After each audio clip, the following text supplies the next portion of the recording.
My sister accidentally added me to a hidden family group chat just days before the holidays. There were 50 messages detailing a massive Christmas party I was explicitly excluded from. My mother wrote, "Make sure she does not find out." My brother replied, "Just tell her the wrong date like last year so she stays away." I sat in my office staring at the screen, took screenshots of every single message, and then sent one reply to the chat. "Merry Christmas. Your realtor will explain the rest." The next day I drove up the mountain to deliver the punchline in person. I am Alyssa, 33 years old, and a forensic accountant who specializes in tracking down money people try to hide. Before I continue this story, let me know where you are watching from in the comments below. Hit like and subscribe if you have ever had to stand up to family who underestimated your worth. The drive up the winding roads to Lake Tahoe was blindingly white and freezing, but the cold outside was nothing compared to the ice in my veins. For years I had been the family ATM, the quiet scapegoat who fixed their financial disasters while they showered all their praise on my younger sister Brittany. I was the one working 80-hour weeks tracing offshore accounts for federal investigations, while Brittany bounced from one expensive hobby to another, funded entirely by my parents' dwindling credit lines. When I finally pulled my SUV into the expansive driveway of my $2.5 million cabin, the sheer audacity of the scene almost made me laugh. Planted right in the middle of the snow-covered front lawn was a massive wooden sign. It read, "Sold," in bold red letters, featuring a glossy retouched photo of my brother-in-law Jamal. Jamal is an African-American luxury realtor who relies heavily on his charm, his impeccably tailored suits, and a blatant disregard for ethical boundaries. He had married Brittany 2 years ago, and my parents treated him like royalty, constantly bragging about his high-profile real estate deals to anyone who would listen. The driveway was packed with luxury vehicles. Through the massive floor-to-ceiling A-frame windows I could see a catered holiday party in full swing. Waiters in crisp white shirts were circulating with silver trays of appetizers. A towering Christmas tree dominated the great room, glittering with expensive glass ornaments. This was not just a family gathering. This was a closing party. They were celebrating the sale of a house that did not belong to them. I killed the engine, stepped out into the freezing mountain air, and walked straight up the stone steps. I did not bother knocking. I kicked the heavy oak front door open with enough force to make it slam against the interior wall. The festive jazz music playing through the sound system seemed to completely cut out as every head in the room turned toward the entryway. Near the grand stone fireplace, Jamal was holding a bottle of expensive champagne mid-laugh, standing next to an older gentleman in a cashmere sweater, who I immediately recognized from his corporate profiles as Mr. Henderson, a wealthy out-of-state investor. I casually peeled off my snow-covered coat and tossed it directly onto the pristine white staging sofa my mother had rented for the event. The snow immediately began melting into the expensive fabric. Patricia, my mother, was the first to recover from the shock. She marched across the room, her face flushing a deep, angry crimson beneath her heavy makeup. She grabbed my arm, her nails digging into my sleeve, and lowered her voice to a furious, venomous whisper. "What are you doing here? Your cheap clothes are ruining my imported rug. Are you here to ruin Brittany's day, just because she married a successful man like Jamal? You are always so jealous and bitter." I looked down at her hand, then looked her dead in the eye. I stepped forward, deliberately grinding my wet, snow-packed boots deeper into the expensive fibers of the rug. "Imported rug? You mean the one paid for by my cheap forensic accountant's salary 5 years ago when Dad was dodging the IRS? You know, the year I wiped out my savings to keep you two out of federal prison while you were busy buying Brittany a new car." My mother staggered back as if I had physically struck her. "The golden child herself," Brittany gasped from across the room, clutching her champagne flute like a pearl necklace. But it was Jamal who stepped up to take control of this situation. He handed his glass to a waiter, adjusted the cuffs of his custom suit, and approached me. His tall, imposing frame was meant to be intimidating, a tactic I was sure worked well on naive buyers, but it did absolutely nothing to me. "You are trespassing, sister-in-law," Jamal said, his voice dropping into a low, threatening register intended to put me in my place. "Mr. Henderson and I just signed the final closing papers for $3 million. This is a private event for the new owner. Get out before I call security and have you dragged off the mountain. I did not flinch. I did not back away. I reached into my bag, pulled out my phone, and gave him a bright, chilling smile. You signed? I asked, my voice carrying clearly across the suddenly silent room. Using the power of attorney, I legally revoked 30 days ago. Mr. Henderson's crystal champagne glass stopped halfway to his mouth. The expensive amber liquid sloshed against the gold rim as his hand froze in midair. He lowered the glass slowly, his sharp, calculating eyes darting between me and Jamal. He was a smart, ruthless businessman, and he could instantly smell when a deal was going sideways. What exactly does she mean by that, Jamal? Mr. Henderson asked, his voice completely devoid of its previous festive warmth. Is there a title dispute on this property? Because I was guaranteed a free and clear transfer today. Before Jamal could spin one of his signature fast-talking lies, my older brother Tyler shoved his way through the crowd of stunned party guests. Tyler always wore his desperation like a cheap cologne, and today it was practically radiating off him. He stepped directly between me and Mr. Henderson, holding up his hands in a frantic, placating gesture. He flashed a brilliant, entirely fake smile at the wealthy investor. Mr. Henderson, please accept my deepest apologies for this interruption, Tyler said, forcing a nervous chuckle that echoed terribly in the silent room. My sister Alyssa has a long history of being mentally unstable. She has these severe episodes where she gets confused about reality and tries to claim things that do not belong to her. This beautiful house has belonged to our father Richard for years. She is just having a manic episode right now. We will have her escorted off the mountain immediately so we can finish celebrating your new home. I did not raise my voice, but the absolute ice in my tone made Tyler step back. An episode, I asked, locking eyes with my brother.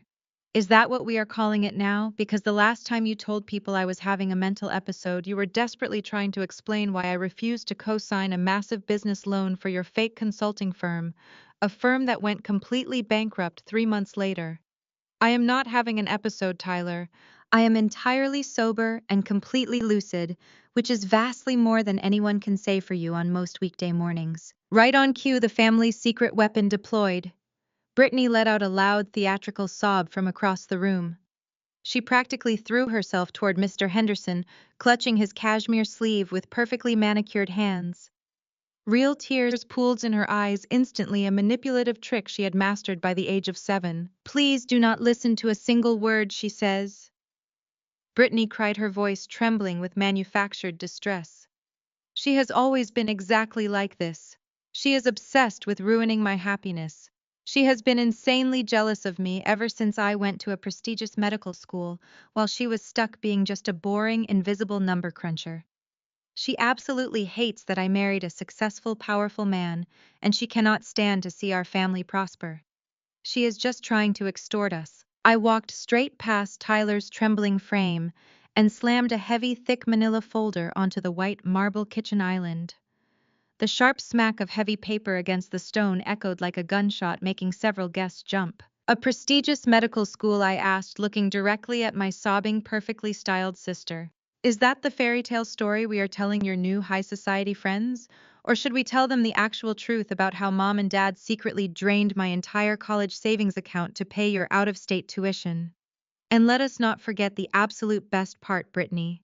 You dropped out after exactly 2 semesters because waking up at 6 in the morning was too difficult for you.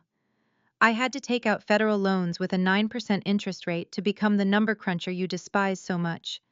And you dropped out of life to become Jamal's unpaid secretary because reading anatomy textbooks cut into your weekly spa days. Brittany choked on her fake tears, her face turning a blotchy, furious red. She opened her mouth to scream at me, but I had already turned my attention completely back to the buyer. I slid the open manila folder across the marble island directly toward him. Read the deed, Mr. Henderson, I instructed firmly. Look at the very top line. Mr. Henderson pulled a pair of reading glasses from his shirt pocket and leaned over the document. The silence in the room was so profound, you could hear the pine logs popping in the massive stone fireplace. His eyes scanned the legal print, and I watched his jaw tighten with mounting fury. The name on that official property deed is Alyssa, I stated loudly, ensuring every single guest in the room heard the undeniable truth. My parents do not own this property. They have never owned this property for a single day. They are simply glorified tenants who have been living here rent-free because I took pity on them when the bank foreclosed on their last house. They have absolutely zero legal authority to sell this cabin to you or anyone else. Mr. Henderson ripped his glasses off his face and glared violently at Jamal. You looked me in the eye and told me your father-in-law was the sole proprietor of this estate. You promised me the title was free and clear. What kind of amateur scam are you running here, Jamal? Jamal wiped a heavy bead of sweat from his forehead. His smooth, confident facade was severely cracking under the pressure, but he was a cornered animal, which made him incredibly dangerous. He adjusted his stance, trying to physically loom over the island. He reached inside the breast pocket of his custom Tom Ford suit and pulled out a sharply folded piece of heavy legal paper. He slapped it down on top of my deed with an arrogant thud. Do not listen to a single word she says. Mr. Henderson. Jamal said, his voice rising in volume as he desperately tried to regain control of the narrative in the room. He pointed a long, aggressive finger at the paper he had just produced. I am a licensed Nevada realtor. I know the law inside and out.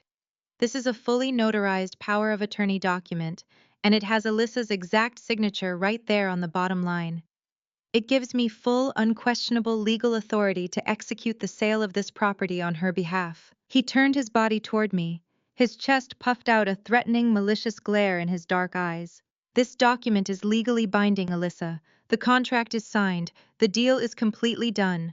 Are you seriously prepared to break a legal contract and personally pay the $300,000 earnest money penalty? I did not flinch at Jamal's threat. Instead, I let out a short, sharp laugh that cut through the tension in the room.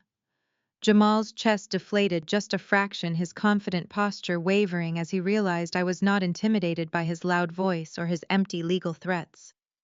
I looked at the notarized document in his hand, then back up to his sweating face. I am perfectly prepared to deal with any legal penalties, Jamal.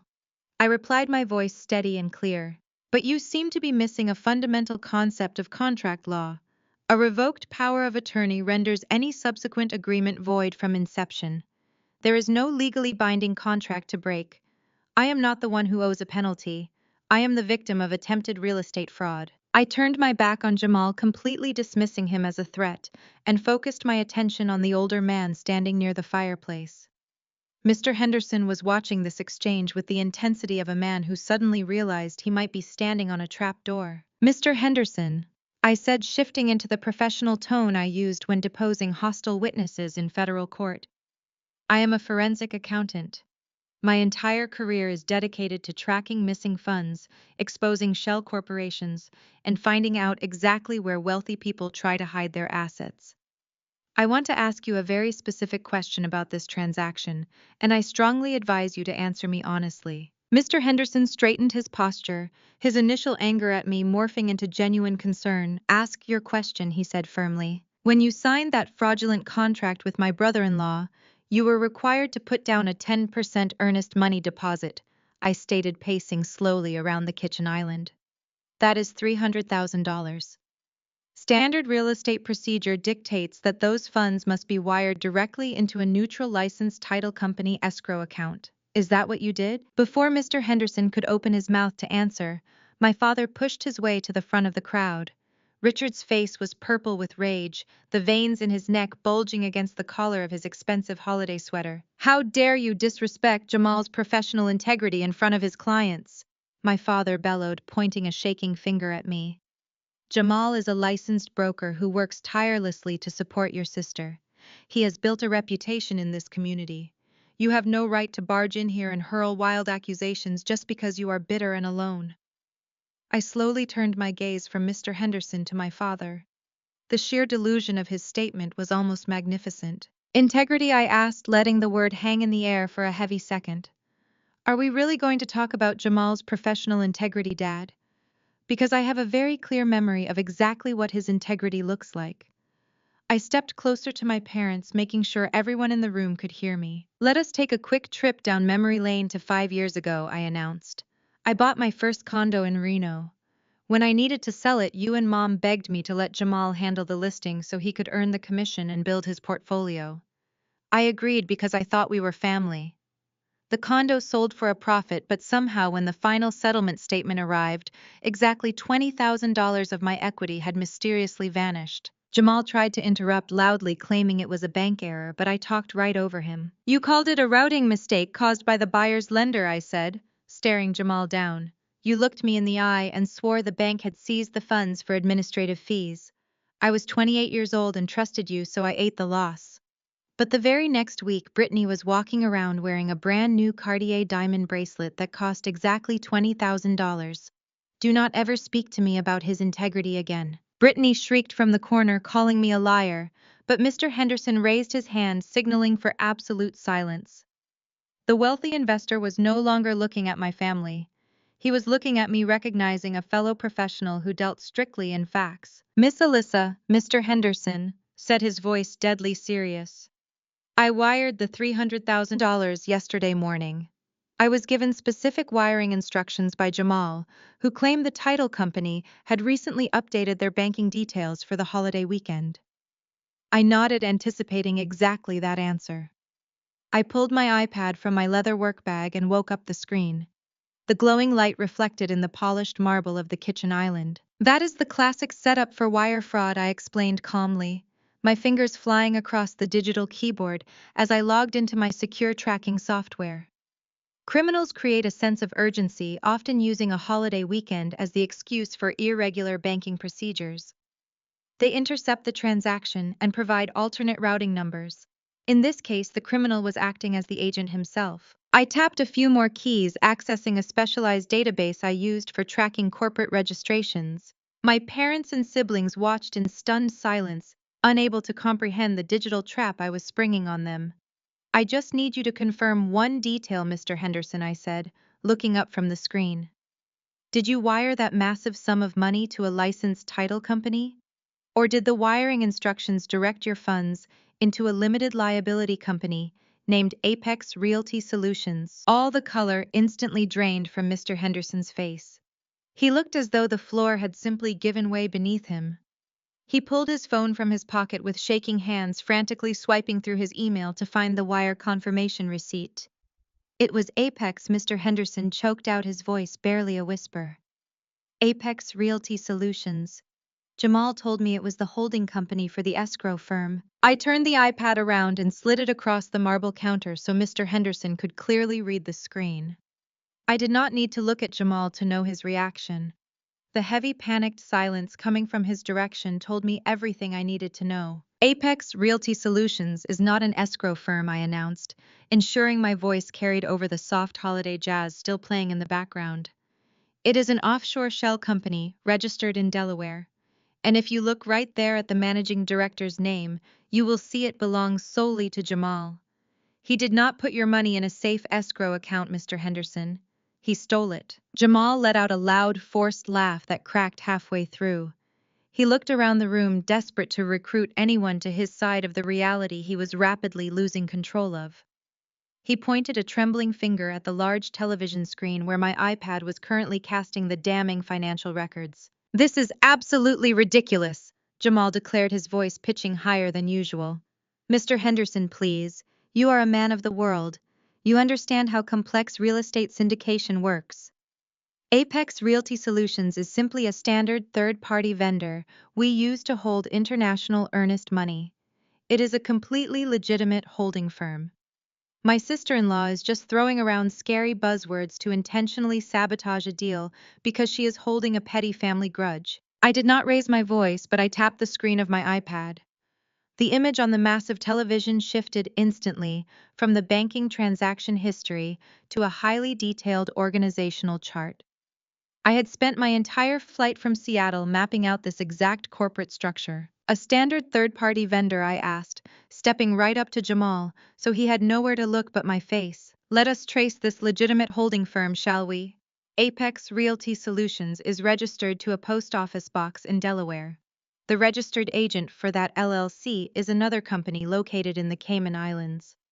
But the ultimate beneficial owner, the person who holds the exclusive unhindered access to the actual checking account where Mr. Henderson wired his $300,000, is a man named Jamal Davis." I have the certified bank records directly from the routing institution right here on the screen. Mr. Henderson leaned in close to the television, his eyes narrowing as he read the highlighted yellow text on the bank charter. His face turned a dangerous shade of purple. My mother. Patricia rushed forward, frantically waving her hands as if she could physically wipe the image off the screen. Alyssa, stop this nonsense right now, she commanded, her tone dripping with the same condescending authority she used when I was a teenager. Jamal is an elite professional. He would never do something so reckless. You have obviously hacked into a computer and typed his name into these documents just to ruin Brittany's special day. You have always been so spiteful. Brittany took her cue immediately. She shoved past her husband and got right in my face, her eyes wide with manufactured rage. She pointed a French manicured acrylic nail inches from my nose. You are a manipulative, lying psycho. Brittany screamed, her voice echoing off the vaulted wooden ceilings of the cabin. You manipulated these documents. You are just a bitter, lonely woman who is obsessed with destroying my marriage because no one wants you. You think you can just march in here and pretend to be some big-shot investigator. You are a glorified calculator. I did not flinch at her screaming. I calmly reached out, grabbed her pointing finger, and pushed her hand down away from my face. You really think a forensic accountant does not know how to track a wire transfer? I asked, my voice deadly calm. I spent the last 4 years testifying as an expert witness in federal court. This is exactly what I do for the FBI, Brittany. I track down cartel money. I expose corporate embezzlers who use software 10 times more sophisticated than whatever cheap template Jamal found on Google. Do you honestly believe a guy who failed his real estate exam 3 times before passing can successfully hide offshore accounts from a federal financial investigator? Brittany staggered back, her mouth opening and closing without any sound coming out. The mention of the FBI hung in the air, sucking all the remaining oxygen out of the room. My father Richard grabbed his chest, his face pale. He stepped toward Mr. Henderson, holding his hands up in a placating gesture. Mr. Henderson, let us not overreact. My father pleaded, sweat now visibly pouring down his temples. This is just a massive family misunderstanding. My daughter is prone to exaggeration. Even if Jamal accidentally put the funds in the wrong operating account, we can simply reverse the wire transfer right now. No harm done. We will move the money back and proceed with the closing. We are honorable people. I turned to my father, giving him a look of absolute disgust. You cannot just reverse the transaction, Dad. This is not a return sweater at a department store. Jamal knowingly provided fraudulent wiring instructions to a buyer. The exact second that $300,000 crossed state lines into an unregistered shell company, it ceased to be an administrative error. It became interstate wire fraud. That is a federal felony, carrying a minimum sentence of 20 years in a federal penitentiary. Mr. Henderson turned to Jamal, his fists clenched so tightly his knuckles were completely white. He did not look like a festive holiday party guest anymore. He looked like a man ready to commit violence. Return the money, Mr. Henderson growled, stepping into Jamal's personal space. Right now, pull up your banking app on your phone, log into whatever pathetic shell company you created, and wire my $300,000 back into my primary account immediately. Jamal swallowed hard. He looked at Brittany, then at my parents, then finally at the floor. He pulled at his collar as if it were suddenly choking him. I cannot do that, Sir Jamal stammered, his voice barely a squeak. The funds are currently restricted. They are tied up in a mandatory administrative holding pattern for the holiday weekend. I laughed loudly, the sound sharp and unforgiving. A holding pattern, I asked. Is that what we are calling the staging company fee, the premium catering bill for this ridiculous party, and the non-refundable $50,000 down payment you just placed on that brand new Porsche Carrera sitting out in my driveway?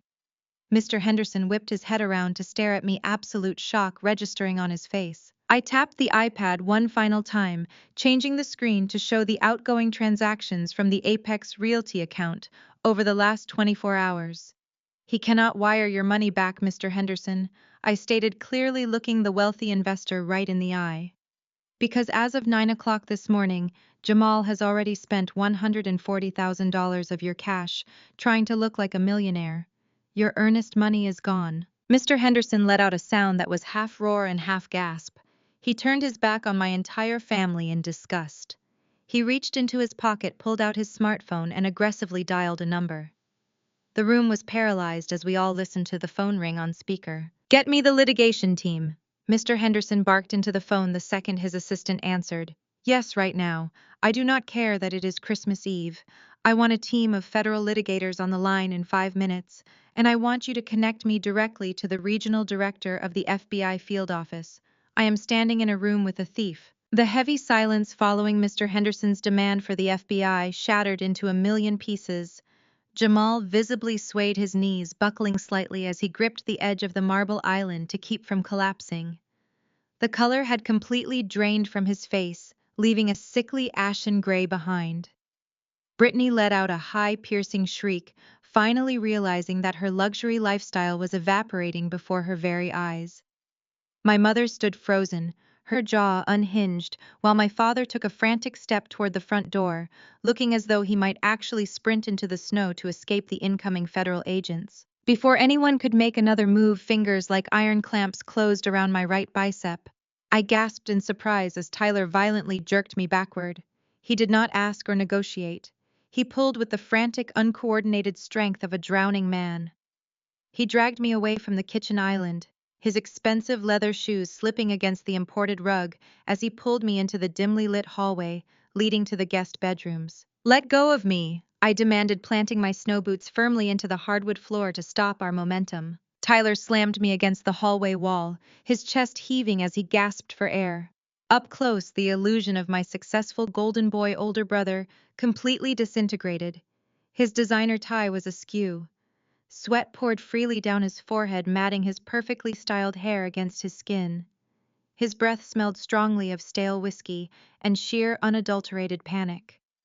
The arrogant sneer he had worn his entire life was gone, replaced by the wide, terrified eyes of a trapped animal. "Alyssa, you have to stop this right now!" Tyler hissed, his voice cracking into a high-pitched whine. "You have to go back in there and tell Henderson it was a mistake. Tell him you approved the transfer. Tell him anything to get him off the phone." I stared at him, my expression entirely flat. "You want me to confess to federal wire fraud to save Jamal? Are you completely out of your mind?" "It is not about Jamal," Tyler cried out, his hands flying up to grip his own hair, pulling at the roots. "It is about me. Alyssa, you do not understand what is happening. You have no idea the kind of trouble I am in right now." He leaned closer, his voice dropping to a frantic, shaking whisper. "The consulting firm did not just go bankrupt. I borrowed money to try and keep it afloat. I borrowed a lot of money from people who do not use banks. People who do not send collection letters. I owe $100,000, Alyssa. I owe it by the end of this month. If I do not pay them, they are going to kill me. They know where I live. They know where my car is parked." I crossed my arms over my chest, watching his total emotional meltdown with clinical detachment. "And what exactly does your dangerous gambling debt have to do with my property, Tyler?" He swallowed hard, tears actually spilling over his eyelashes and tracking through the sweat on his cheeks. "Jamal promised me a cut. When he suggested we use the old power of attorney to sell the cabin, he promised me $150,000 from the proceeds today. It was the only way out. It was a perfect plan until you showed up and ruined it. You have to fix this. You have a high salary, you have to save me. Just pay them off. You have the money." A hot, searing wave of anger burned through my veins, incinerating the last remaining shred of sibling loyalty I possessed. I reached up and violently yanked my arm away from his lingering grasp. I pushed him back, driving the heel of my hand into his chest hard enough to make him stumble against the opposite wall. "Save you?" I asked, my voice dropping to a lethal quiet register. "Like last year when I was in the hospital recovering from surgery, and you couldn't pick me up because you had a poker tournament. I laid in that recovery room for 6 hours, waiting for my big brother to show up. The nurses had to wheel me out to a taxi while I was still bleeding and heavily medicated because you turned your phone off to play cards. You left me there completely alone." Tyler raised his trembling hands, shaking his head back and forth. "Alyssa, that was different. I did not know it was that serious. I was on a winning streak." I stepped right into his space, forcing him to look me in the eye. "You knew exactly how serious it was. Just like you knew exactly what you were doing today. You're the one who told Mom to give me the wrong date for Christmas, just so you could steal my house to pay your gambling debts. You plan to lock me out of my own property, sell it out from under me, and pocket the cash to save your own skin. You sold out your own sister for 100 grand. Alyssa, please, he begged, sliding slowly down the wall until he was practically kneeling on the floorboards. I am your brother. They are going to hurt me. You stopped being my brother the second you put my signature on a fraudulent deed. I replied, my tone devoid of any sympathy or warmth. I am not your personal ATM, Tyler, and I am certainly not your human shield. You made this bed with criminals, and now you get to lie in it. I turned my back on his sobbing, pathetic form and marched back down the hallway toward the great room. The festive holiday atmosphere was dead and buried. Mr. Henderson was still shouting orders into his phone, demanding swift federal intervention. Brittany was desperately shaking Jamal by the shoulders, screaming at him to explain where the money went. My parents were huddled together near the Christmas tree, looking absolutely terrified of the storm that had just broken inside my house. I walked past all of them, heading straight for the massive entertainment center, dominating the far wall of the living room. My mother had rented a state-of-the-art audiovisual system for this closing party, complete with an enormous 85-inch smart television, meant to display glossy, highly edited photos of the property to impress the buyer. I unlocked my iPad, navigated to the screen mirroring settings, and connected directly to the television's open wireless network. The giant screen flickered for a second, replacing a slideshow of snow-covered pine trees with my live desktop display. I stood in front of the fireplace, holding my iPad like a weapon. I cleared my throat, projecting my voice to command the attention of every single person in the room. The screaming instantly stopped. Mr. Henderson lowered his phone. My parents turned to stare at the massive screen illuminating the room in harsh blue digital light. Since we are having a family meeting, I announced, tapping a heavy encrypted file on my screen. Let's look at the books. The massive 85-inch screen flickered instantly, transitioning from my home screen to a highly organized dashboard of financial tracking software. A collective gasp rippled through the catering staff and the remaining guests, who had been too paralyzed by the unfolding drama to sneak out the front door. Mr. Henderson remained anchored to his spot, his phone pressed tightly to his ear, explicitly narrating every single thing he saw on the screen to the federal authorities on the other end of the line. I swiped my finger across the smooth glass of my tablet. A brilliantly color-coded timeline expanded across the giant television. This is the anatomy of a desperate crime. I narrated, my voice echoing off the stone walls with clinical precision. On the left, we have Jamal. Yesterday morning, he successfully diverted Mr. Henderson's $300,000 wire transfer into his personal offshore shell company. By noon, Jamal had already begun desperately bleeding the account dry to maintain the illusion of his fake luxury lifestyle. I highlighted a series of red outbound arrows on the screen. $50,000 wired directly to a luxury auto dealership in Reno for a down payment on a Porsche, I read aloud. $10,000 wired to the caterers standing in this very room. $5,000 for the rented staging furniture my mother is currently leaning against. Jamal was completely broke. He needed this fake closing just to keep the lights on and stop his leased cars from being repossessed. Jamal slumped against the kitchen island, his face buried in his hands. Brittany was staring at the scene, her mouth hanging open. The reality of her husband's absolute financial ruin finally breaking through her meticulously crafted delusions. But to scam of this magnitude requires an inside man. I continued, swiping to the next slide. Enter my older brother Tyler. A new web of financial ruin materialized on the screen. This one, a chaotic mess of offshore betting sites, high-interest payday loans, and untraceable wire transfers. Tyler let out a pathetic whimper from the hallway, sliding down the wall until he was curled in a miserable ball on the hardwood floor. Tyler is a severe gambling addict, I stated, offering zero sympathy as the numbers flashed in bold crimson letters for everyone to read. Over the last 8 months, he has accumulated exactly $112,000 in illicit debt. He owes money to people who break legs and burn down houses for a living. They gave him a hard deadline of December 25th to produce the cash. I walked toward the center of the room, commanding the space entirely. So the two golden boys of the family hatched a brilliant foolproof plan, I explained. Tyler knew I would be traveling out of state for an audit. He convinced my parents to give me the wrong date for the family Christmas gathering, ensuring the cabin would be completely empty. Jamal, armed with an old, legally revoked power of attorney, listed my house off-market at a severely discounted rate to guarantee a lightning-fast cash closing. They planned to split the stolen earnest money payoff Tyler's loan sharks and let Jamal play the role of the wealthy real estate mogul. It was the perfect trap, built entirely on the assumption that I was too stupid and too passive to catch them in time. "Shut it off!" a voice roared from the back of the room. My father Richard suddenly charged forward like an enraged bull. His face was a mask of pure, unadulterated fury. He shoved violently past a waiter, knocking a silver tray of champagne flutes to the floor with a deafening crash. He lunged behind the massive entertainment center, his hands frantically tearing at the thick bundles of cables and wires, desperate to kill the power to the television. "Turn this off right now, Alyssa!" Richard screamed, his voice raw and echoing with authoritarian rage. "Family matters stay strictly private. You do not air our dirty laundry in front of strangers. You are humiliating us. You have made your point, now shut this damn thing down before I smash it to pieces." I yanked it hard on a thick black cord. A soundbar crashed to the floor, but the massive screen remained brightly lit, powered by an outlet he could not reach.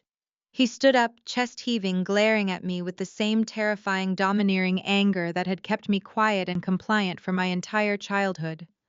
But I was no longer a frightened child, and his anger meant absolutely nothing to me anymore. "Private?" I asked, my voice slicing through his outrage like a freshly sharpened scalpel. "Family matters stay strictly private, Dad. I suppose that is the exact same twisted logic you used when you decided to treat my credit score like a family slush fund." I did not wait for his response. I firmly tapped the screen of my iPad, advancing to the final, most devastating slide of my presentation. The complex webs of Jamal and Tyler's crimes vanished, replaced by a stark, terrifyingly clear spreadsheet. Richard froze. The aggressive, domineering posture melted away, instantly replaced by a stark, horrifying panic. My mother let out a sharp gasp, her hands flying up to cover her mouth as she stared at the television screen in absolute terror. "Private," I repeated, stepping closer to my father until he was forced to look me in the eye. "Like the 3 different platinum credit cards you and Mom secretly opened in my name 2 years ago." The enormous screen displayed a total balance in bold, unforgiving text. $80,000 in severely defaulted high-interest debt. Below the total was an itemized line-by-line breakdown of every single fraudulent purchase. "You used my social security number," I declared, my voice echoing with a furious, righteous clarity. "You completely forged my signature. You committed felony identity theft against your own daughter. And what did you buy with my stolen credit, Dad? Did you pay for life-saving medical treatments? Did you save the family home from foreclosure?" I gestured sharply toward the screen, forcing everyone in the room to read the itemized list of their luxurious stolen lifestyle. "No," I stated, answering my own question. "You bought Mom 3 different authentic Birkin bags. You paid for Brittany's lavish all-inclusive bachelorette party in Cabo. You funded Tyler's ridiculous high-end golf club memberships. You actively destroyed my financial future, tanked my credit score to a pathetic level, and risked sending me to federal prison, all to maintain the fake, pathetic illusion that you were still wealthy socialites. You committed identity theft to buy Mom's designer bags and fund Brittany's lavish lifestyle." Mr. Henderson, still holding his phone to his ear, stepped forward. He looked at my parents, then at Jamal, his face a mask of total disgust. He spoke clearly into his phone, his voice carrying absolute authority. "Yes, Agent Miller. Add multiple counts of aggravated identity theft to the immediate wire fraud charges. I have the suspects securely contained in the room with me, and I am looking at the physical evidence right now. Send the squad cars up the mountain." The click of Mr. Henderson ending his phone call sounded like a judge's gavel slamming down in an empty, echoing courtroom. The absolute finality of his words hung suspended in the chilled air of the great room. Squad cars, federal litigators. The abstract threat of colored cells on a spreadsheet had suddenly materialized into the very real immediate prospect of handcuffs and federal prison sentences. Jamal let out a pathetic, high-pitched whimper, burying his face deeper into his trembling hands as he remained slumped against the kitchen island. In the hallway, Tyler was curled into a miserable ball on the hardwood floor, rocking back and forth as he muttered about loan sharks. Behind the massive television, my father stood entirely paralyzed. The thick bundle of audio cables slipped from his sweat-slicked fingers, hitting the floorboards with a dull thud. His chest heaved beneath his cashmere sweater, his eyes darting frantically toward the large bay windows, as if he expected to see flashing red and blue lights cutting through the heavy blizzard right that very second. The catering staff, previously frozen in shock, slowly began backing away toward the kitchen, desperate to distance themselves from an active federal crime scene. It was in this moment of suffocating absolute terror that my mother realized her usual tactics of aggression, belittlement, and authoritarian rage were completely useless. Intimidation works on a compliant, terrified daughter, but it does absolutely nothing against a federal wire fraud investigation and a multi-thousand-dollar identity theft case. So Patricia Wilson executed a flawless, instantaneous tactical pivot. Cornered by undeniable proof, she switched to the only weapon she had left. Her knees hit the polished hardwood floor with a heavy, deliberate thud. She threw her head back, letting out a raw, guttural sob that echoed violently off the vaulted wooden ceilings. It was a masterful performance of sheer hysteria designed to suck all the remaining oxygen out of the room and center all the attention squarely on her suffering. "Alyssa," she wailed, her voice cracking perfectly as she crawled forward on her hands and knees. Her expensive silk blouse dragged against the floor, but she did not care. She reached out her manicured hands, grasping desperately at the hem of my winter coat. "Alyssa, my baby, my sweet girl, please. You have to listen to me." I looked down at the woman who had spent my entire life making me feel small, invisible, and inadequate. I felt absolutely nothing. No pity, no guilt, no lingering childhood desire to comfort her. I calmly took a deliberate step backward, pulling my coat completely out of her frantic grasp. "Do not touch me," I said, my voice dead and flat. My mother let out another hysterical sob, collapsing forward, so her forehead nearly touched the floorboards in front of the remaining party guests and Mr. Henderson. "I gave birth to you," she screamed, the sound tearing from her throat in a ragged theatrical screech. "How can you do this to your own flesh and blood? We only took those cards because we were trying to keep up appearances for your father's business. We're your family." She looked up at me, mascara running down her cheeks in dark, jagged rivers, her eyes wide with manufactured terror. "You do not understand the pressure we were under, Alyssa." She babbled, her words tumbling over each other in a desperate, breathless rush. "Your father's firm was struggling so badly. The industry changed, clients left, and we were drowning. But if anyone at the country club found out, if the board members smelled blood in the water, the whole business would have collapsed instantly. We had to maintain our status. We had to keep attending the galas, hosting the dinners, wearing the right clothes. It was for survival. We did it for the family.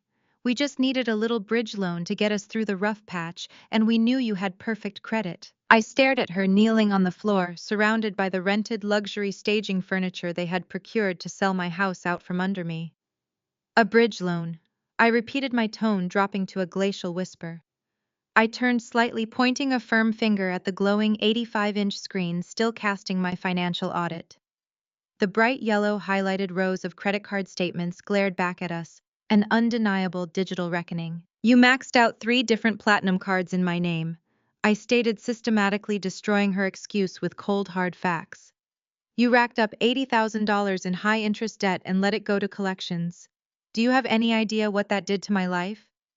I had to sit in a windowless room at the FBI field office for 6 hours, explaining to federal background investigators why my credit score had plummeted. I almost lost my security clearance. I almost lost my entire career because of your pathetic lies. I took a slow, menacing step toward where Brittany was standing, frozen by the fireplace. "And let us be perfectly clear about what you were buying to save the family business," I said, my eyes locking onto my sister's wrist. Brittany flinched, instinctively pulling her left arm behind her back, but she was too slow. "Look at the screen, Brittany," I commanded, my voice sharp as a whip. "December 14th of last year, a $12,000 charge at the flagship jewelry boutique downtown. I turned my gaze back to my mother, staring down at her coldly. You did not buy groceries to survive, Mom. You did not pay the firm's electricity bill. You bought authentic Birkin bags. You paid for first-class tickets to Mexico. Family doesn't steal their daughter's credit to buy her sister a Rolex. Brittany let out a choked gasp, burying her face in her hands, as Mr. Henderson stared at her wrist in pure revulsion. My father closed his eyes, leaning his head back against the entertainment center in total defeat. My mother scrambled forward again, her hands grasping empty air as I stepped out of her reach once more. She looked frantically toward Mr. Henderson, who was watching the pathetic display with unyielding disgust.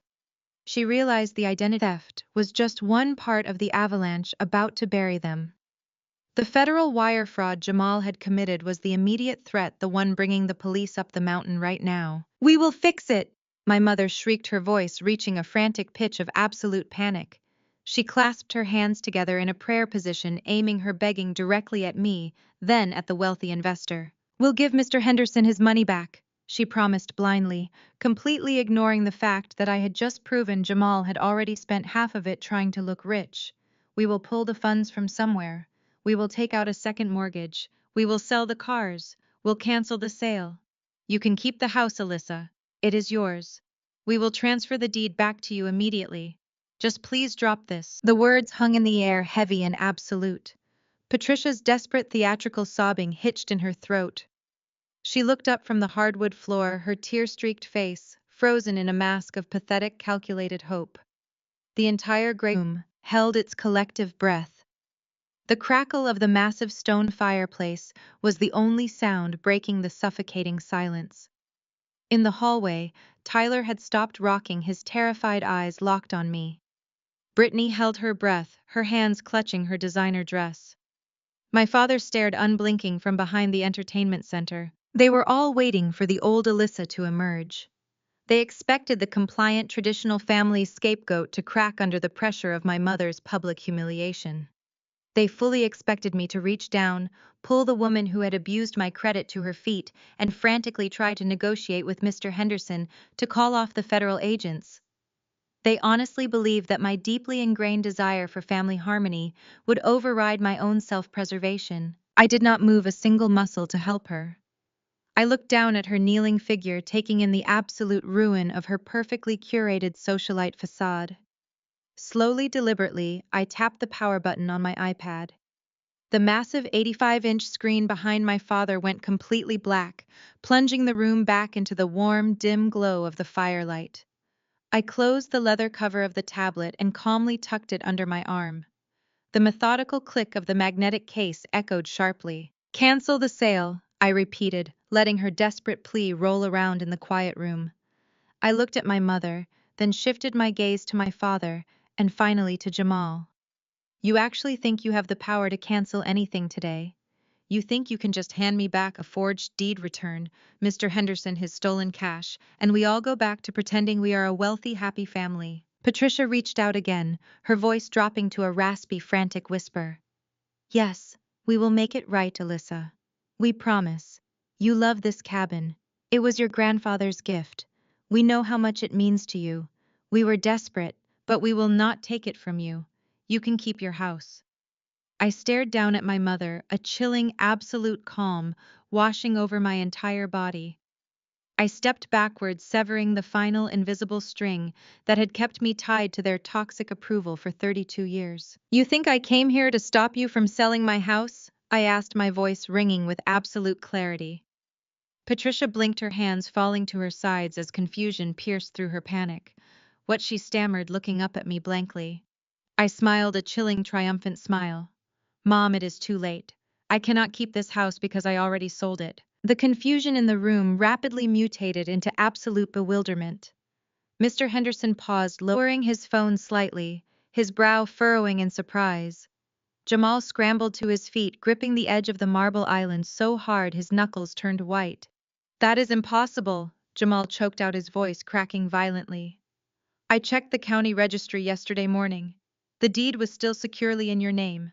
I filed the transfer paperwork an hour before this party started. You filed fraudulent paperwork on a secondary county database using a legally revoked power of attorney. I corrected him smoothly, enjoying the sheer terror spreading across his face. But if you were an actual professional instead of a desperate con artist, you would know that high-value commercial sales are processed through the state capitol's expedited corporate registry. I turned to address the entire room, ensuring every single one of them understood the absolute magnitude of their failure. The second I received an automated alert 3 weeks ago that someone was trying to access the property tax records, I knew exactly what you were planning, I explained. I knew Tyler was drowning in illicit debt. I knew Mom and Dad had destroyed my credit and were facing ruin. And I knew Jamal was desperate enough to try and liquidate my only asset to fund Brittany's delusions. My father stepped out from behind the dark television, his face completely pale, his hands shaking. What did you do, Alyssa? I called a premier luxury resort developer based out of Aspen. I stated clearly, watching the blood drain completely from Brittany's face. They have been trying to buy this entire mountain ridge for a decade to build a private ski lodge. When I told them I was ready to sell, they bypassed the local county entirely. We closed the deal privately, legally, and permanently in federal court 4 days ago.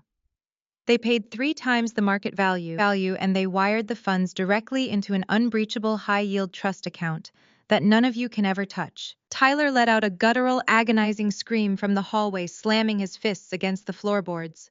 No, you cannot have done that. The loan sharks, Alyssa. They want their money today. Then you better start packing a bag. Tyler, I replied without an ounce of pity, because there is absolutely no money here to save you. I turned my attention back to Jamal, who looked like he was about to physically vomit onto the pristine kitchen island. Do you understand what that means for you, Jamal? You did not just forge a document to sell a house owned by your sister-in-law. You accepted a $300,000 wire transfer across state lines for a property that is currently legally owned by a multi-billion-dollar corporate holding firm. You defrauded Mr. Henderson, and you attempted to defraud a ruthless corporate entity equipped with an army of federal litigators. Mr. Henderson let out a sharp, booming laugh that startled everyone. It was not a sound of amusement, but of cold, vindictive satisfaction. He pointed a thick finger directly at Jamal. You are going to a federal penitentiary for a very, very long time, son. Patricia scrambled to her feet, abandoning her tears as pure, unfiltered venom took over. The pathetic victim act vanished the exact second she realized there was no money left to salvage. You vindictive, selfish little witch! My mother hissed, her face contorting with an ugly, desperate rage. You sold a multi-million-dollar property and kept every single penny for yourself, while your own family is facing bankruptcy and prison. You set us up. I did not set you up. I countered, my voice easily cutting through her screaming. I simply let you walk blindly into your own trap. You assumed I was weak. You assumed I would stay quiet to keep the peace. You relied on my silence to fund your luxurious illusions.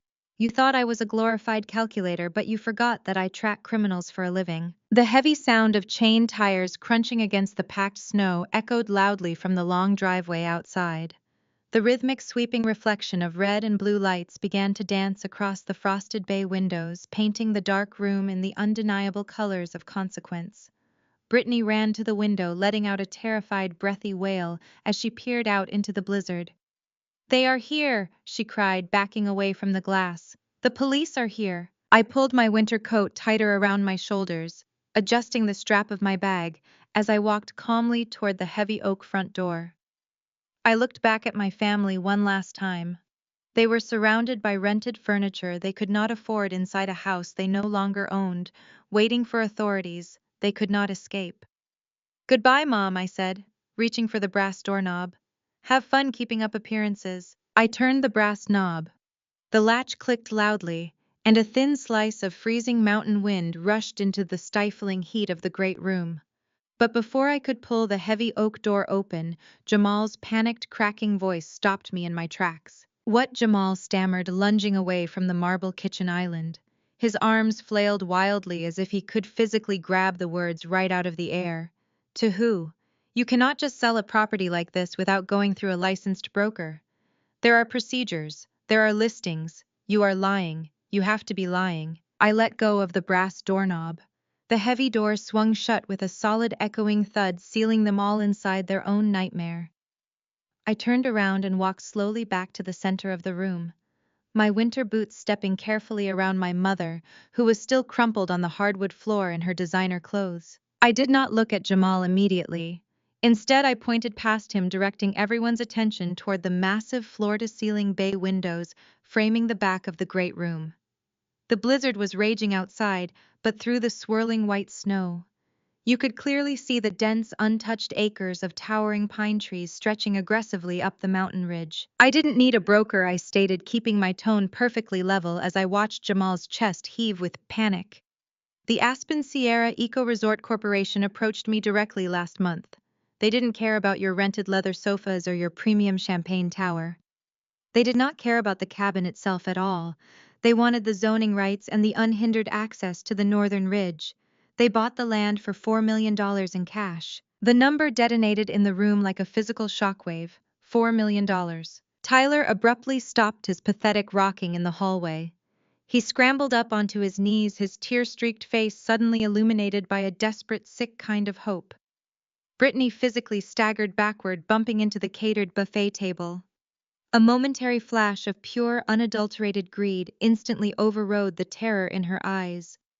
Even my mother pulled herself up by the arm of the rented sofa, her mouth opening and closing as she tried to process the sheer magnitude of that amount. $4 million! Brittany gasped, stepping forward and completely ignoring the federal investor standing just feet away. Alyssa, you have $4 million. You can fix this. You can pay Tyler's debt right now. You can clear the credit cards. You can pay Mr. Henderson back. We are your family. You have enough money to save all of us. I looked at my sister, marveling at the absolute delusion that allowed her to transition from screaming insults to begging for cash in less than 5 minutes. You truly do not hear a single word I say, I replied, my voice dropping to a glacial, unforgiving whisper. That money went straight into a locked, irrevocable corporate trust. I set it up specifically so that not a single penny could ever be attached to my personal identity, which means your fraudulent credit cards cannot touch it, and federal asset forfeiture cannot touch it. You are getting absolutely nothing. Tyler let out a devastated wail, collapsing back onto the floorboards as the reality of his impending doom settled heavily over him once again. Jamal looked like he was going to pass out, his eyes darting frantically between me and Mr. Henderson, who was watching the entire exchange with a grim, satisfied expression. My father, Richard, had been standing frozen behind the entertainment center this entire time. Now he stepped out into the open, his face a terrifying shade of crimson. The veins in his neck bulged against his cashmere collar. He looked at the lavish spread of food, the expensive ice sculptures melting slowly on the tables, and the terrified waitstaff cowering near the kitchen entrance. If the house was already sold, Richard demanded, his voice shaking with a terrifying, contained rage. If you already signed the deed and had millions of dollars sitting safely in a bank account, then why the hell did you let us do this? He threw his arms out wide, gesturing to the entire elaborate setup. Why let Jamal bring a buyer here? Richard yelled, spit flying from his lips. Why let us spend money we do not have to throw a massive closing party for a deal that was never going to happen? You let your mother run up thousands of dollars in catering and staging fees today. You stood there and watched us celebrate. You let us walk right into a federal trap. Why didn't you just tell us the property was gone the second you walked through the door? The sheer entitlement of his outrage was breathtaking. He was not angry that they had committed felonies. He was angry that I had not stopped them from getting caught. I looked around the room, making eye contact with each of the people who had spent my entire life treating me like a disposable asset. I looked at Tyler, trembling in fear of his loan sharks. I looked at Brittany, mourning her fake luxury life. I looked at Jamal, facing decades in federal prison. And I looked at my parents, whose entire social standing was about to be obliterated by multiple counts of identity theft. I slowly pulled back the thick wool sleeve of my winter coat, exposing my wrist.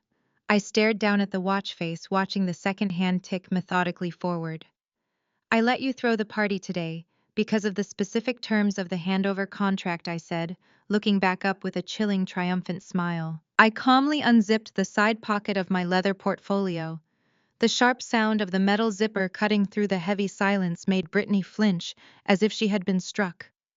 I pulled out a thick stack of legal documents, the top page stamped with the unmistakable, heavily embossed gold seal of a federal notary. I tossed the packet onto the marble kitchen island. It landed with a heavy, resounding slap right next to Jamal's trembling hand. He yanked his arm back instantly, staring at the paper as if it were radioactive. "Read it!" I commanded, my voice echoing sharply off the vaulted ceilings. "Read the highlighted section on page 4, Jamal. Since you consider yourself such a high-end real estate expert, you should truly appreciate the airtight legality of a corporate handover." Jamal simply stared at the document, completely paralyzed by fear, his mouth opening and closing without producing a single sound. My father, his face still flushed a dangerous shade of crimson, aggressively snatched the packet from the counter. His eyes darted rapidly across the thick legal jargon, his lips moving silently until he reached the bright yellow highlight. He stopped breathing. The heavy parchment began to shake violently in his hands. "What does it say, Richard?" my mother demanded, her voice shrill and grating. "What did she do?" He could not even speak. He just stared at me, his eyes wide with a mixture of pure horror and genuine disbelief. "Since my father seems to have lost his voice, I will explain it to you," I said, taking a slow, measured step toward the center of the room. "Aspen Sierra did not want this house. They do not care about your custom stone fireplace or the imported hardwood floors. They only wanted the land to build their new ski lift terminal, so I sold it to them with a strict demolition clause." The word demolition hung in the freezing air, heavy and fatal. Brittany let out a confused, breathy gasp. "Demolition? What does that mean? What are you talking about?" I turned my gaze to my father, my eyes locking onto his terrified expression. I remembered standing in his home office 10 years ago, holding my college acceptance letter, while he told my mother I lacked the famous Wilson charm. I remembered him laughing and dismissing my financial advice when I warned him about his risky, over-leveraged investments. "For 32 years you told everyone who would listen that I lacked vision," I stated, throwing his own deeply ingrained insults right back at him. "You told Mom I was too analytical, too detached from the real world. You called me a cold, calculating machine every single time I pointed out a fatal flaw in your pathetic business plans." I smiled, feeling a deep, radiating satisfaction warming my chest. Well, the machine read the fine print. I stepped closer to the island, tapping a finger forcefully against the stack of papers. "The contract stipulates a zero liability handover. Aspen Sierra assumes absolute ownership of the property and the physical land at exactly 5 p.m. today. The clause explicitly states that any unapproved personal property, temporary fixtures, or staging equipment remaining inside the structure at the time of handover will be considered abandoned debris. The demolition crew is legally authorized to dispose of it all at their complete discretion." Jamal let out a sound that was half gasp, half sob. He looked frantically around the massive great room. His eyes darted from the imported Italian leather sectional sofas to the towering crystal light fixtures he had installed just for today. He stared at the 85-inch screen and the expensive modern art hanging on the walls. "The staging furniture," Jamal whispered, his voice cracking wildly. "Alyssa, you cannot do this. We rented all of this under Tyler's name. The staging company contract says we are liable for full retail value if anything is damaged or destroyed. It is over $150,000 worth of inventory. We do not have that kind of money." Tyler, who was still slumped on the floor in the hallway, let out a tortured groan, curled himself into a tighter ball, and began pulling his own hair in sheer panic. "That sounds like a catastrophic lack of due diligence on your part, Jamal," I replied evenly, offering absolutely no sympathy.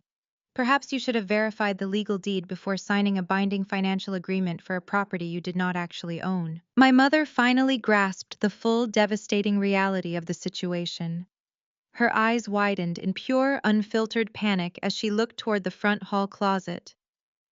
"My mink coats are in there!" Patricia shrieked, her voice reaching an unbearable screeching pitch. "My authentic designer luggage is in the master bedroom. We have $50,000 worth of catered food and premium alcohol sitting right here in the kitchen." "Then I highly suggest you start carrying it out to your least luxury vehicles," I advised her coldly, "because the corporate demolition crew does not care about your designer labels. To them, your mink coats are just more trash to haul to the local dump. Richard slammed the documents back down onto the counter. You cannot legally allow them to destroy our property, he roared, trying desperately to reclaim his lost authority. We will sue you. We will sue Aspen Sierra. We will drag you through civil court for millions. I laughed, a sharp, dismissive sound that completely silenced his rant. You are going to sue a multi-billion-dollar corporation while simultaneously facing a federal indictment for wire fraud and identity theft. I would absolutely love to see you try, Dad. I am sure the federal prosecutors will be fascinated by your aggressive legal strategy. I checked my watch, watching the second-hand sweep precisely across the dial. The property must be completely vacated by unauthorized personnel by 5 p.m. Mountain Standard Time, I announced, my voice echoing through the silent, terrified room. It is currently 4:58. You have exactly 2 minutes to grab whatever you can physically carry and get off corporate property. No one moved. They were completely paralyzed by the sheer, overwhelming magnitude of their total defeat. The catered waitstaff, however, had heard enough. Without a single word, the servers dropped their silver trays, abandoned the champagne flutes, and sprinted toward the back exit, desperate to escape the impending disaster and avoid any legal liability. Alyssa, please, Brittany begged, tears finally streaming down her face, ruining her meticulous makeup as she ran toward me. You have to stop them. Give us more time. We need to call a moving truck. We cannot lose all this. I looked at my sister, feeling completely detached from her manufactured tears. You ran out of time the second you stole my identity to buy a watch, Brittany. Before anyone else could scream, beg, or hurl another hollow threat, a strange vibration began to resonate through the freezing air. It started as a faint tremor in the walls, barely noticeable over the howling blizzard outside. But then a low mechanical rumbling began to shake the heavy hardwood floorboards of the cabin beneath our feet. The crystal glasses on the catering tables started to rattle violently against each other, clinking in a frantic, chaotic rhythm. It was getting louder. The heavy vibration traveled up through the soles of my boots, a deep, guttural thrumming that felt like an earthquake localized entirely beneath our family's feet. The crystal champagne flutes on the marble island jittered wildly, several tipping over and shattering against the floor. The remaining stragglers from the catered waitstaff did not even look back. They shoved past my paralyzed father, threw open the heavy oak front door, and scrambled out into the raging blizzard, desperate to escape the impending collateral damage. Brittany let out a terrified, high-pitched shriek.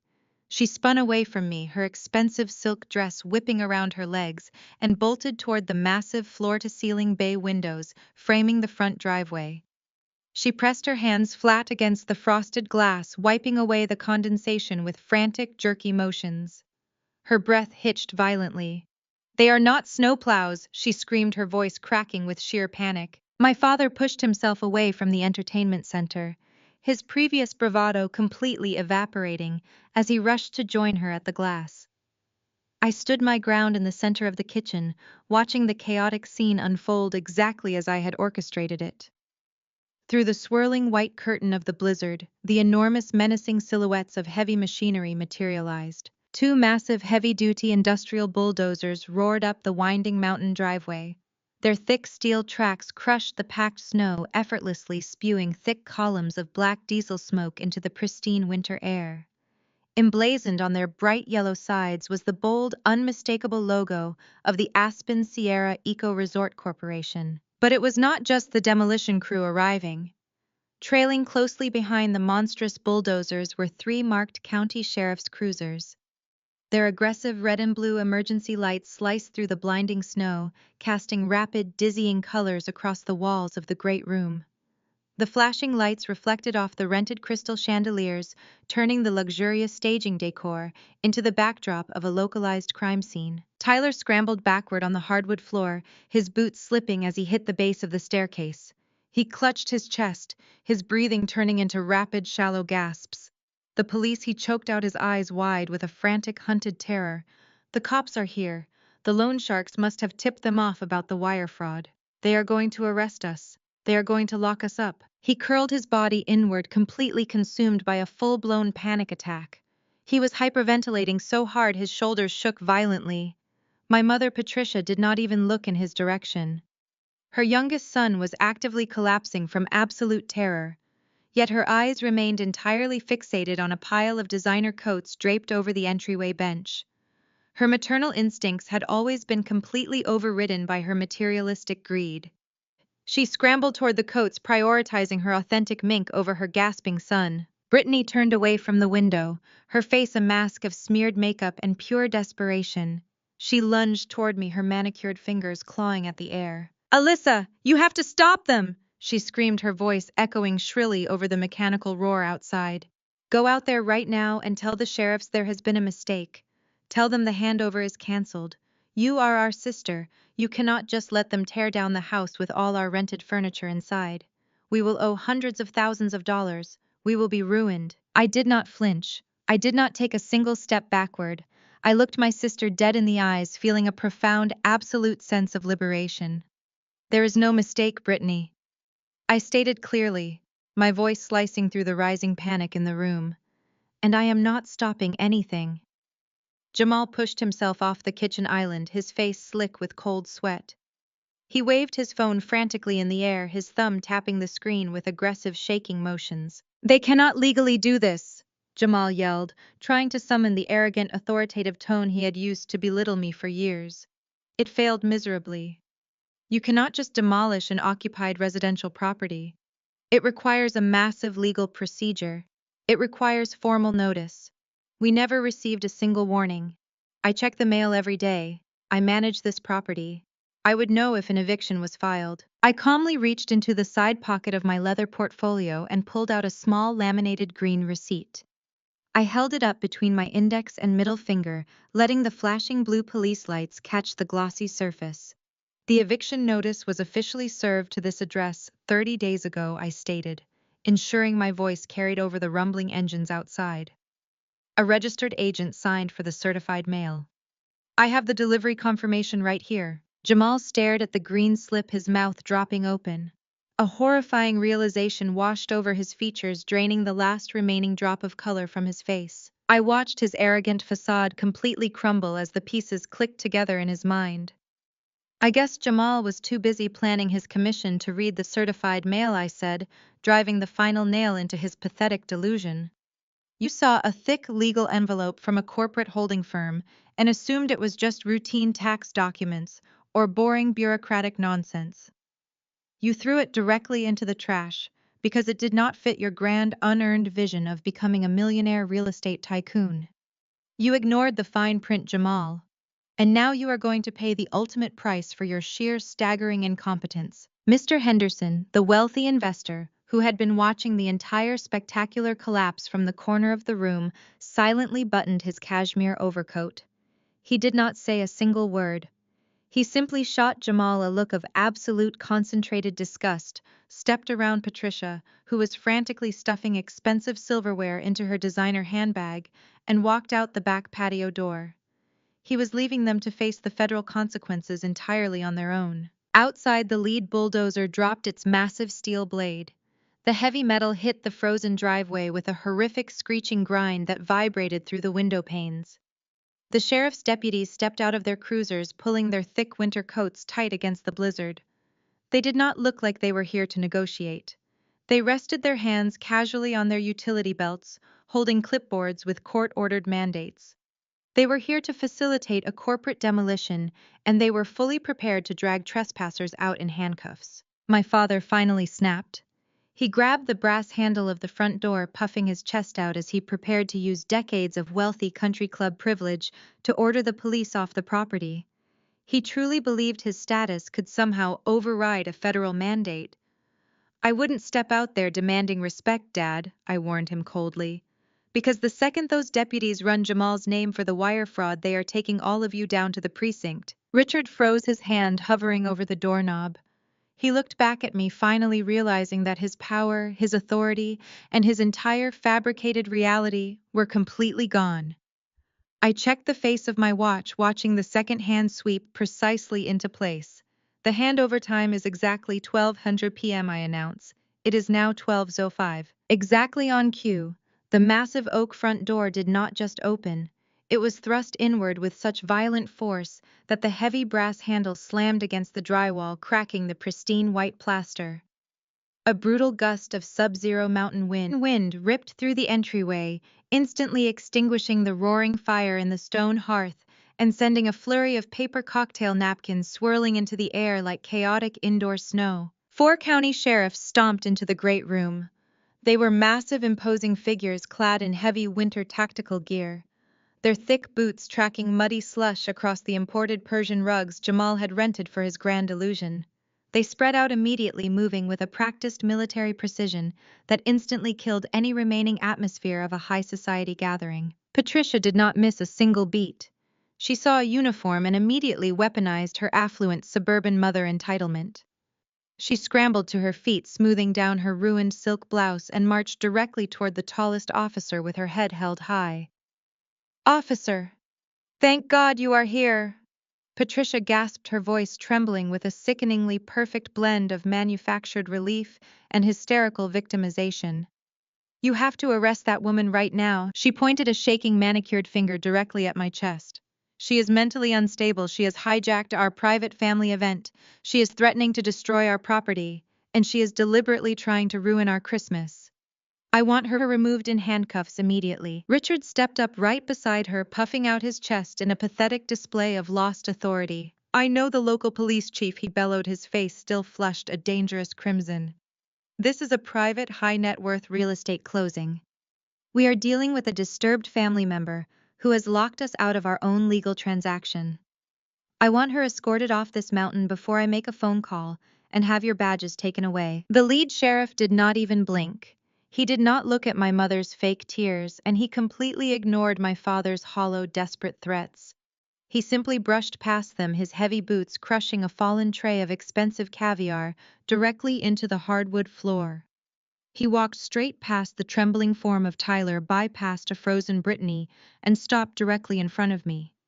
He reached out a thick-gloved hand. "Miss Wilson," the lead sheriff said, his deep voice carrying a tone of absolute, unwavering respect. I shook his hand firmly. I had spent the last 3 weeks doing exactly what my family had always mocked me for. I was a cold, calculating machine. While Jamal was busy forging my signature, and Patricia was picking out floral arrangements on my stolen credit cards, I was sitting in a windowless conference room with this exact sheriff and a federal prosecutor mapping out this precise moment. I had provided them with the wire fraud IP addresses, the forged digital logs, and the undeniable proof of identity theft. I had coordinated the corporate handover to perfectly align with their tactical raid. "The perimeter is secured for demolition," the sheriff informed me, keeping his posture rigid and professional. "The Aspen Sierra heavy equipment crew is holding at the edge of the driveway, waiting for my signal to proceed." "Thank you, Sheriff," I replied, keeping my voice perfectly calm and even. "The corporate handover timeline is officially active. As the authorized representative for Aspen Sierra Y confirm that the structure is legally surrendered." The room went completely terrifyingly silent. The sound of the idling bulldozers outside vibrating against the window panes was the only noise left in the world. Patricia stared at the sheriff, her mouth hanging open so wide her jaw looked physically unhinged. "Why are you shaking her hand?" she shrieked, the polite, victimized facade completely shattering into raw, unadulterated panic. "She is trespassing. We are the ones hosting this event." The lead sheriff finally turned to look at my parents. His eyes were cold, professional, and entirely devoid of sympathy. "Ma'am, you are currently standing inside a structure owned by a private corporate entity," the sheriff stated, his voice booming over the mechanical roar outside. "Miss Wilson holds the legal proxy for the Aspen Sierra Corporation. We have been coordinating this demolition timeline with her legal team for the past 30 days to ensure a secure transition of the property. This structure is scheduled to be leveled in exactly 10 minutes. He looked around the room, taking in the rented leather sofas, the expensive catering stations, and the melted ice sculptures. "Any unauthorized personnel remaining inside this structure will be immediately arrested for criminal trespassing on a hazardous demolition site," the sheriff announced. "You have exactly 60 seconds to gather what you can physically carry and exit through the front door." Absolute chaos erupted. It was a spectacular, degrading display of sheer greed and survival instinct. Brittany let out a blood-curdling scream and dove toward the coat closet, physically shoving my mother out of the way to grab her designer handbags. Patricia shrieked, dropping to the floor to frantically scoop up bottles of premium champagne, stuffing them into her pockets like a common looter. Tyler did not move. He just remained curled on the floor, staring blankly at the ceiling, paralyzed by the knowledge that no amount of rented furniture could save him from the loan sharks waiting for him back in the city. Jamal, however, had a different plan. While my parents and sister were fighting over physical scraps of their fake wealth, stepping on each other's hands to grab winter coats, Jamal tried to slip away. He kept his head down, pressing his back against the wall as he slid toward the rear patio doors, desperate to escape into the blizzard and vanish before the authorities started asking questions about the forged deed and the missing $300,000. He reached for the glass handle, his fingers slipping on the condensation. "Not so fast," a sharp voice commanded. A deputy stepped out from the shadows of the kitchen hallway, physically blocking the exit. He placed a heavy hand on Jamal's chest, shoving him roughly back into the center of the great room. The lead sheriff watched the pathetic scramble with a look of absolute disgust. He stepped into the middle of the room, signaling his deputies. The remaining 3 officers immediately moved forward, blocking the front door, the hallway, and the kitchen entrance. The exits were entirely sealed. Patricia froze, a bottle of stolen wine slipping from her hands and shattering against the floorboards. Brittany dropped her handbags. Richard backed away, his hands raised in the air. "You told us to leave." Richard stammered, his voice weak and trembling as he looked at the blocked doors. "You said we had 60 seconds